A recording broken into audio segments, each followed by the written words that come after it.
Hello everybody, I'm your friendly neighborhood Mosasaur, and today, I'm gonna be taking you to a kind of biological reserve. What kind of park is this? Oh, it's right up your alley. Now drink this, I totally didn't spike it. Jurassic Park is one of those movies that always finds its way onto your TV screen every 2 or so years, and rightfully so. This movie is a classic with a flirtatious stud, a fried child, and freaky dinos. Oh, you don't remember that part? Well then join me, because basically this is Jurassic Park.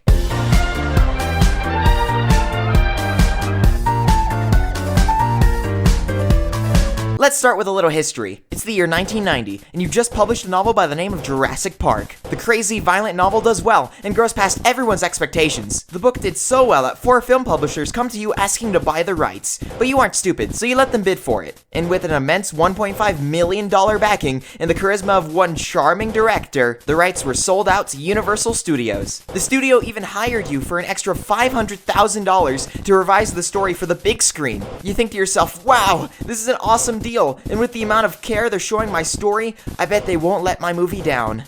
And you were right.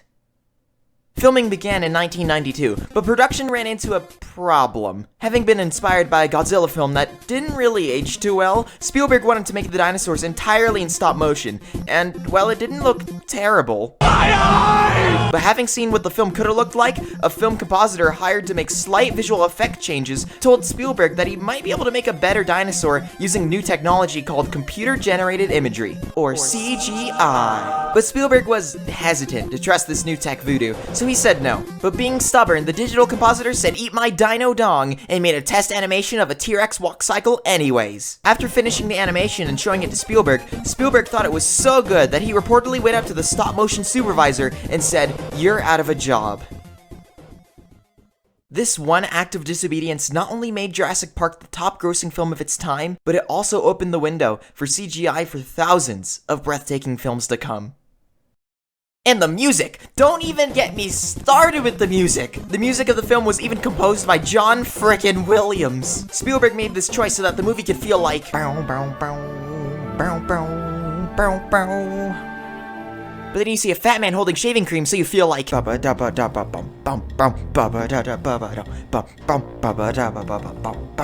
then you see a T-Rex, so you feel like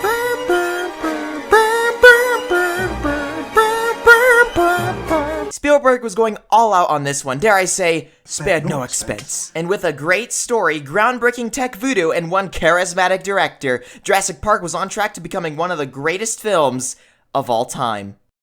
Plot summary. The story begins with possibly the most memorable intro sound of all time. Like seriously, I could be in the trunk of a car with a blindfold on, wondering who kidnapped me, but if I hear, I'd just be like, they're friggin' watching Jurassic Park without me. We're then introduced to a scene called The Accident at Isla Nublar, which, might I say, narrows absolutely nothing down. This entire friggin' film is an accident at Isla Nublar. But the film introduces us to a game warden turned raptor security specialist, Robert Muldoon, who's trying to lead a raptor transfer project, which, of course, goes horribly wrong. Could they really not power that gate with a machine or something? That dude was just begging to go like... It was even something I noticed when rewatching the movie with my editor, Tay. This part of the movie has, like, always made me feel weird. Cause... yeah. Like, they had to have at least figured out a different way to get a raptor in that place, right? This is not the best way. Yeah. This does not seem smart. Not at all. Why would this be a manual process? Yeah, exactly. Why is a man lifting that? Also, are we not going to talk about how strong he is? Right? That's a beast of a man. After this Herculean hunk of a man dies, though, the movie fades to a T-posing lawyer, Donald Gennaro. The lawyer basically tells Hammond's amber collecting guy that Hammond is being sued by the family of the Herculean hunk guy, so he needs to talk to Hammond directly about getting the park reviewed by professionals, like Dr. Grant. Then they stare at a mosquito for an uncomfortably long time. Dr. Grant, the dino guy. The guy with a cool ass, cot, and even cooler shades. The guy that threatens kids. But before we're introduced to the child butcher himself, Dino ASMR. Just Dino ASMR. Dino ASMR.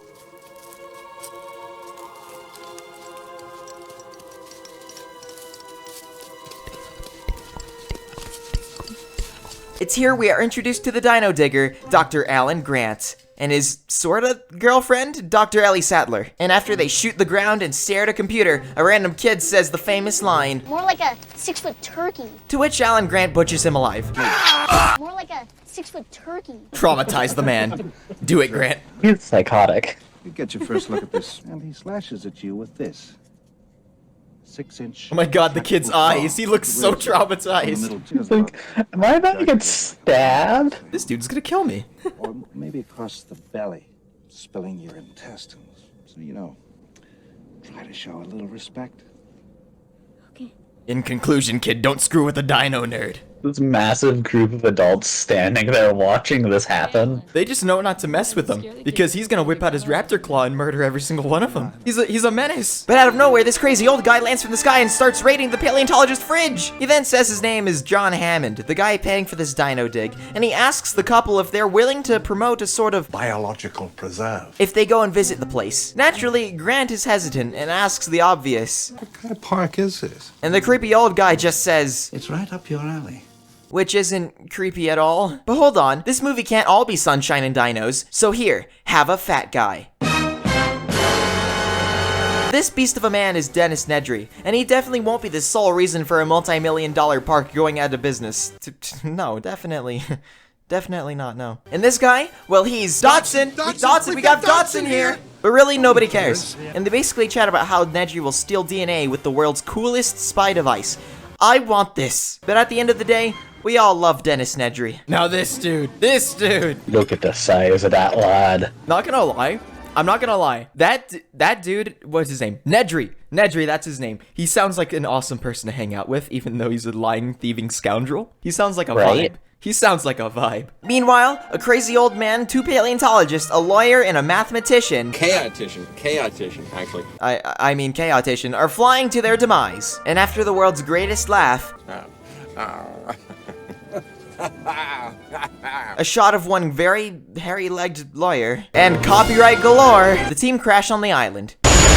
And it's not long after that when the team meets their first dinosaur, a poorly aged Brachy. And after Grant dies of cringe from the based Brachy, the crazy old man decides to show them how the dinos are made. And we can fast over all this boring stuff over here. Yeah, we can just skip over that. Oh, hey, look, Mr. DNA! And nothing special, sciencey, just nonsense going on over here. So we can just skip over. Oh, look, bad guy from Jurassic World! And we can skip more science stuff. Oh, look, baby dinosaur! And we can just skip some more stuff. Oh, and famous line! Life, finds a way. And at this point in the movie, the wondrous spectacle of Jurassic Park is starting to wear off, and most of the group is starting to have second thoughts about this place. So being the curious dinotologist he is, Grant goes off to look at the raptor pen. Now this is what I call bovine intervention. That was a horrible joke. I hope you're as disappointed in yourself as I am in you. Oh, buddy, there's more puns to come. Oh, I know. The group then finally meet Muldoon, who sounds like he has some horrible PTSD. What kind of metabolism do they have? What's their growth rate? They're lethal at 8 months, and I do mean lethal. I've hunted most things that can hunt you, but the way these things move... So that dude has like, that game warden dude has like PTSD. Like, Grant is going to him like asking all this science things, just like, they'll kill you at 8 months. God help me. The group then have a chance to express their worries while we all get to look at this banger Chilean sea bass. Like, oh my god. Which they didn't even touch. Like, what? Malcolm is concerned about the genetic power Hammond wields. Sadler is concerned about how these prehistoric creatures may defend themselves. Grant is cautious about how dinosaurs and man can interact with each other. And the blood-sucking lawyer just wants a coupon day. What, we'll have a coupon day or something. The group are then about to tour the park when, kids! Grant's worst nightmare! And then some cars arrive. Malcolm begins to flirt with Sadler. Okay, wait, can we just talk about the whole underlying issue of Ian Malcolm flirting with Grant's girl and the fact that he's actually doing it really well? Right? Nah, he's gonna steal Grant's girl, and he's doing it. He's doing it. Why? Yeah, why are you letting this happen, Grant? Do you see Grant's reaction to whenever Ian said, I'm actually gonna go ride with Dr. Sadler? Look at him. Look at this disgruntled being. And the Dino Nerd kid makes it his life's purpose to annoy Grant. And she said I should ride with you because it'd be good for you. She's trying so hard to get him to want to have kids. Oh my god. It's not even subtle. And just like that, the tour started. Ew, ew, ew, Dilo, get out, turn away, ew! It's not long until we realize that the park has some problems. We have all the problems of a major theme park and a major zoo, and the computers aren't even on their feet yet. It's okay though. The guy who has control of the park security will save the day, and they're screwed. Meanwhile, the group heads for the T-Rex paddock to see nothing. Nothing yet again. You know, for being such an immersive movie, you really do feel like you're also along for the dino ride while watching. And so far, we've only seen about one dino. Only one! As much as I love this film, it really tends to stagnate at around this part, and that really ruins the flow of the overall plot, and therefore, movie. So I'm gonna have to give this movie a 1 out of 10 stars, too much hairy-legged lawyer, not enough Mosasaurus. Now, if I were to fix this movie, first I would add at least 10 Mosasaurs, 1 to eat every character, and then I would do this, and then maybe this, I don't know. Maybe I would add another Mosasaur here, maybe a Mosasaur there, and then I would add another Mosasaur here. I'm thinking that maybe some Mosasaurs around this really point would be hate good. that Of man. course, one Mosasaur. After dealing with another disappointment, Malcolm gets a chance to flirt with Sadler. And what I would give for this guy to drop some water in my hand, let me tell ya. The group, for some odd reason, then all get out of their cars, and then we learn that everybody on the island is as smooth as butter. You okay? Hey, look at this. Wait, hey, watch. She just, oh damn, that's smooth. This. Oh my god, why is everybody so smooth? Wait, what happened? I wasn't looking. I was This- getting fruit snacks. This is Flirtatious Park. What the hell? But finally, after a boring car ride, loads of flirtatious shenanigans, we get one of the coolest, most intimate dinosaur interactions in the entire franchise.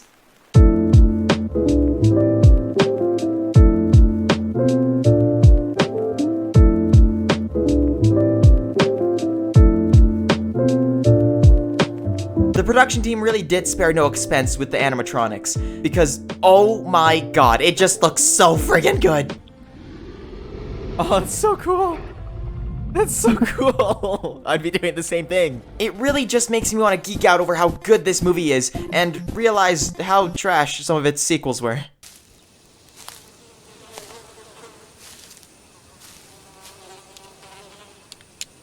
That is one big pile of shit. But uh-oh, a hurricane spontaneously developed out of thin air and is heading straight for the island. Now the group has to head back to the cars, they all meet up with John Hammond, they stick together, and they all have a dino-tastic next day. Just kidding, they split up because Sadler wants to keep grabbing dino crap for some odd reason. So the rest of the group head back into the cars and they start going back to the visitor center. And now, the time has come. Nedry has a date with a vending machine and he can't be late. Anybody want a soda or something?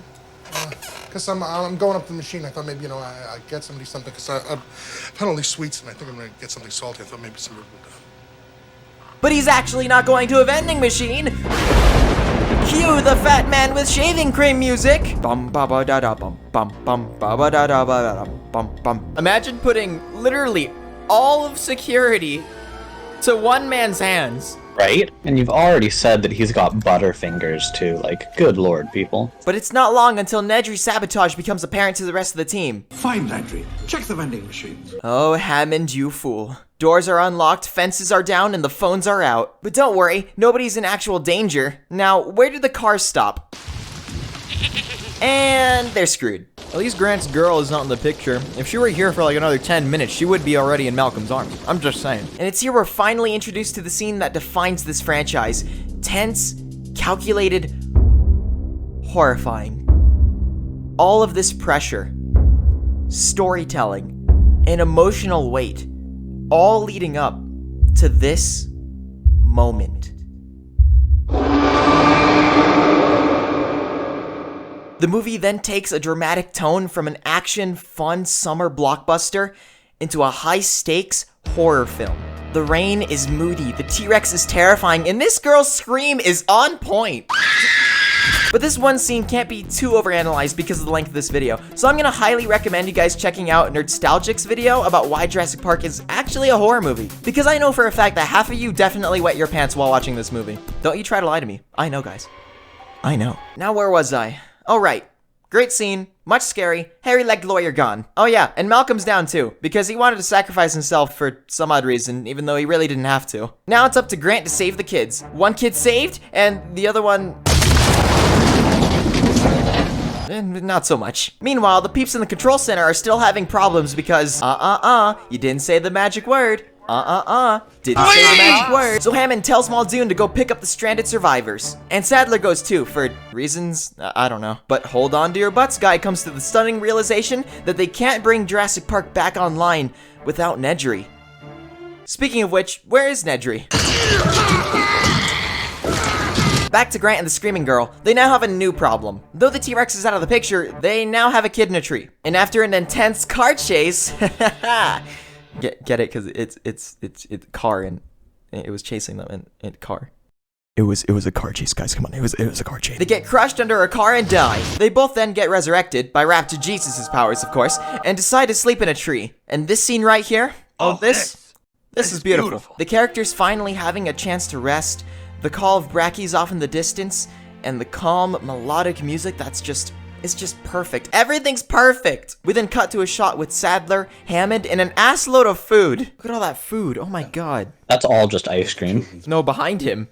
Oh my god. What the hell? There are like 15 people on the island. Who are you trying to feed, dude? Oh, Dennis. Dennis! It's all just Dennis! Oh yeah, and Sadler managed to rescue Malcolm with a car and car scene chase. You know, insert action here. But this scene right here has some of the greatest acting of any film. Hammond looks like he's about to cry while describing his past and purpose with this park, and Sadler is in complete grief. It was all so good that Tay and I were dead silent during the scene's delivery. But I made a mistake too. I didn't have enough respect for that power, and it's out now. The only thing that matters now are the people we love. John, they're out there where people are dying.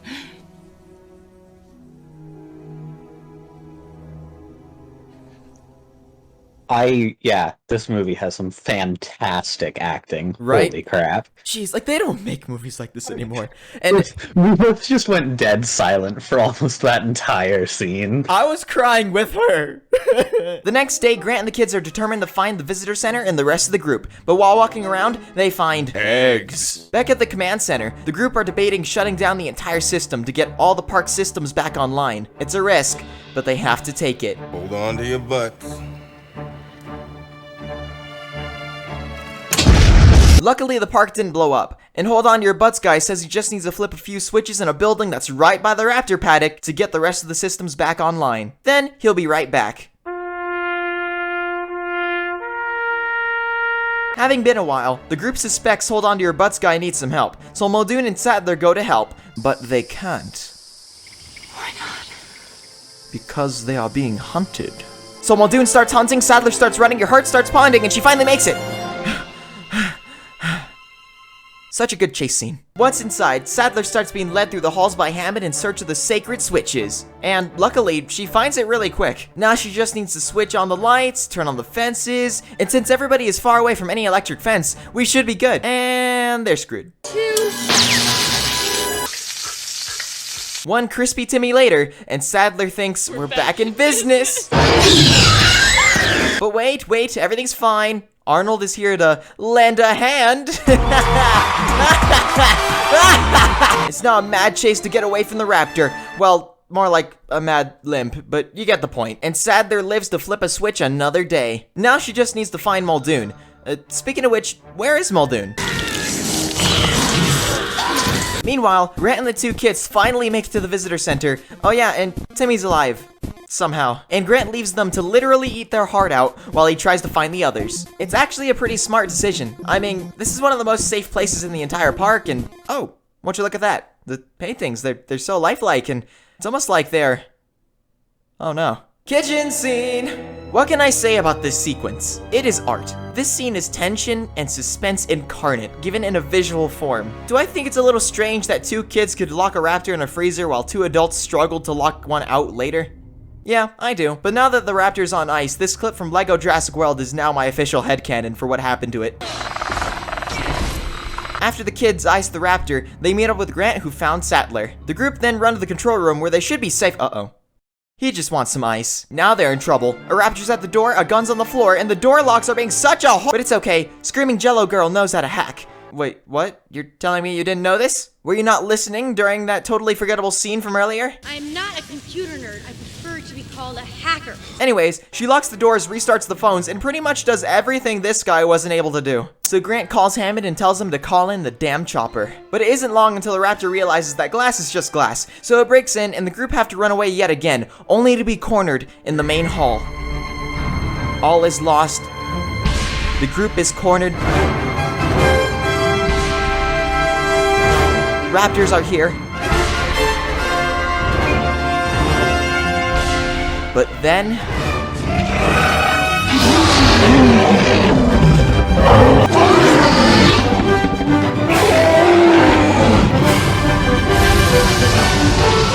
perfection. Do I need to say more? And before the group heads off the island, Hammond takes one last look at his life's work and what it could have become. And the movie ends in stark contrast to the beginning. Rather than a dark frame with unsettling audio cues, the film concludes with a light-hearted rendition of the main theme, with a visually spectacular shot of the helicopter flying into the horizon. As if the film was trying to tell the viewer, we don't need to suspiciously worry about how dinosaurs and humans will mix after 66 million years, because we now know. We know. Overall, this movie frickin' slaps. It's not only the best Jurassic Park film in the franchise, but also one of the greatest films of all time. The fact that this movie could be a functioning film when the dinosaurs are released only halfway through is not only a testament to the directing of one charismatic director, but the composing of John Williams, the groundbreaking tech voodoo, and the amazing acting of the entire cast. They just don't make actors like that anymore. They just don't. This movie doesn't only make you want to hold on to your butts or drool over shirtless Jeff Goldblum, but by the end of it, you too will realize that they spared no expense when making this movie. I give this film a 9.5 out of 10 Barbasol cans. Should have added more shirtless Jeff Goldblum if you wanted the 10. Just saying. But I think I said it best when my editor Tay and I finished watching this masterpiece. Wow. Jesus. Do I have to take a piss?